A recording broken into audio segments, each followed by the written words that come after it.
Hey, my vet friends. Well, we have now finished our first full semester of vet school.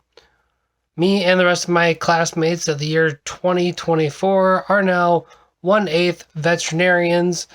I'm pretty excited. I don't know how the rest of everybody's feeling, but it's nice to finally have a break to settle down as we head in towards the Christmas holiday season. But I wanted to just put this video out there because I don't know about the other people in my class, but I am constantly being asked and talked to by people in regards to their own pets. And I'm not a veterinarian yet.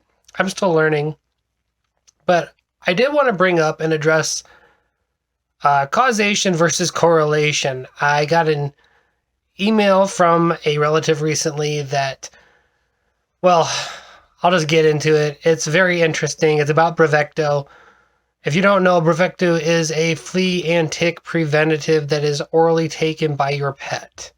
So I'm going to read this real quick for you and give you my feedback on it. They decided to take their boxer to the vet and get some flea and tick prevention. And the only thing that the veterinarian had on hand was Bravecto. They asked for a 3-month supply, and when they brought it home, it was 1 tablet. Well, Bravecto is a 3-month supply for 1 tablet. It's supposed to last for 12 weeks. However, this person had 2 dogs. Their boxer, who was 64 pounds, approximately 30 kilograms, and a pit that was approximately 110 pounds or 50 kilograms. They continued to say, I took it and broke it in half, gave each of them half of a chew, and it worked a little too well. It's now mid-October. It's been a full 5 months since I dosed them, and there hasn't been a single flea or tick on either, which is great until you think about the fact that it hasn't worn off at all. It should have kept them free of fleas and ticks for 6 weeks. Well, soon 6 months. For the medication that was stated to work for 3 or for a month and a half, since I split the dose between them, probably even less for my pit because he weighs so much more. Again, she ended up getting the 44 to 88 pound tablet because the boxer fit in that range. And as veterinarians, you are given the tablet for what the dog or what animal is being seen that day. If you want a tablet or something for another animal, either it needs to have a current updated medical history and have been seen recently, or you need to bring it in. So the veterinarian did what they were supposed to do and gave them the tablet for the 64-pound dog. Their concern is how powerful and dangerous Bravecto is if it lasts so long, vastly stated effectiveness, and waits for what it's rated for. How does it last that long? Is it retained in the dog's fat and muscle tissue and slowly released? I feel if I had given either dog a full dose, it probably would have had 2 dead dogs, and I won't be using it again. Okay. So again, I'm going to just back up a little bit.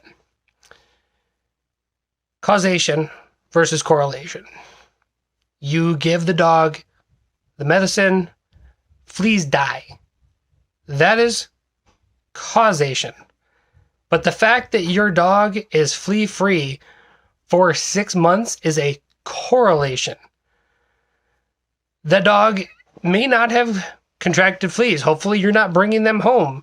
If you're seeing fleas in your house and not on your dogs, well, maybe it does have some medicine, but I doubt that that's happening. So, that being said, just go on a little bit about Bravecto. So Bravecto, being a flea and tick preventative, it kills your flea and ticks within the first 24 hours. So when her large dog got the initial dose, although it was not a high enough dosage for him, it did have enough that circulated through the bloodstream, so when it was bit by the fleas died. It has been known to kill approximately 99% of fleas within the first 24 to 48 hours of application. That being said, I guess it could have been just a crazy high dose, but I'm guessing it probably was just a normal dose, and it was just enough for both dogs to have an initial spurt of effectiveness. So how does it work? Well, Bravecto works by inhibiting the neurotransmitter known as GABA. It inhibits it in the insects and arachnids, not in the dogs. What that basically does, it inhibits the brain functionality, neurotransmission in those little pesky critters, and they die. However, it is poisonous to aquatic life because they have similar mechanisms. So please, if you have Bravecto, do not just take it and dump it. Please don't do that. It is an environmental hazard. The main target organ, not fat or adipose tissue, it's actually the liver, which filters the chemical out throughout the time that it is in the body. So, that being said, your liver, you don't want to destroy that.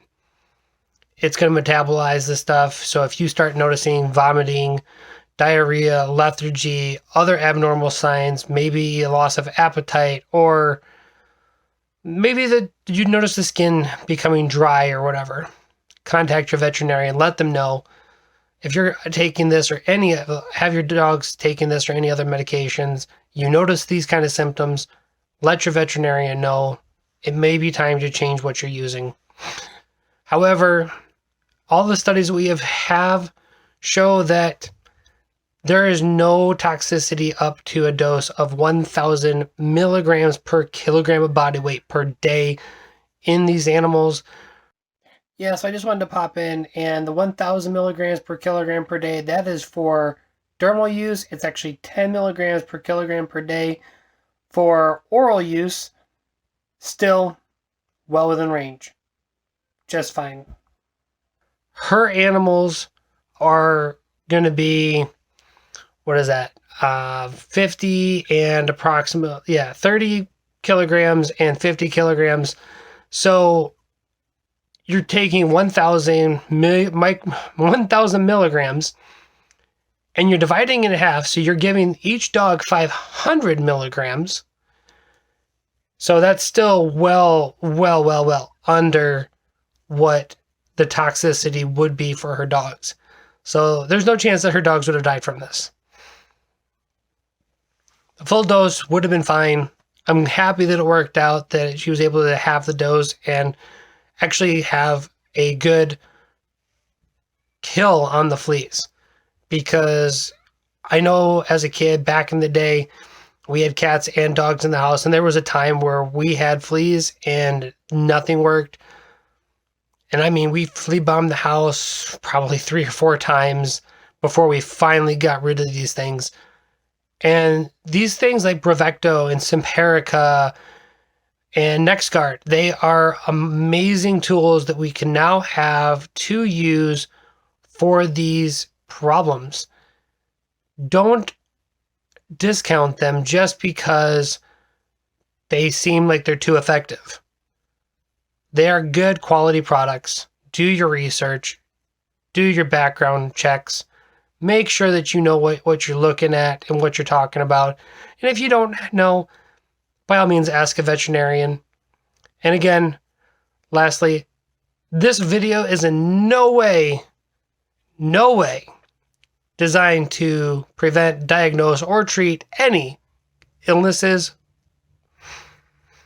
Just putting that out there so I don't get in trouble. Shout out to the Student Veterinary Medical Association, who takes care of us veterinary students by making sure that we get our medical insurance. And by that, I mean medical malpractice insurance. Thank you guys. If you like this kind of content, if you want to see something like a Simparica versus Bravecto versus NexGard video, just some kind of comparison analysis, comment down below. Hit that like and subscribe button. Ring the sub notification bell if you really enjoy this kind of content. And I will try to put more out like this in the future. check out my future videos that I shall have. Hopefully in the near future. I'm working on a college veterinarian series so that everybody can be on the same page and understand what kind of things they can deal with in veterinary school. So watch out for those coming soon.